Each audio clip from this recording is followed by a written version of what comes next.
By the mid-19th century, the governor of New York, William H. Seward, worked with the state's legislature to protect and expand the rights of both runaway slaves and free blacks within the state.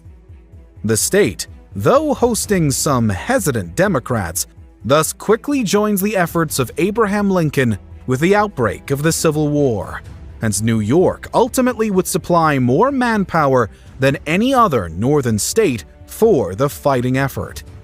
Quite unlike the Revolutionary War, however, not a single battle broke out on New York soil. There was, however, significant unrest from the locals in 1863, when the Union pushed forth a draft law that required all male citizens between the ages of 20 and 35 and single males up to the age of 45 to be eligible for a draft. You could pay your way out of the conscription, but not every New Yorker could afford that.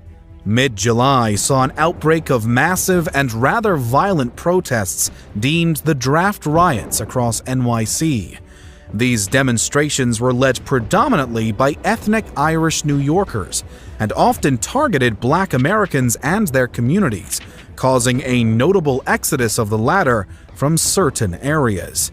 The unrest fizzled out when the North opted to allow some Black Americans to fight in their own regiments, calming fears from European Americans that the draft was taking their own jobs away and giving them to the free Black men.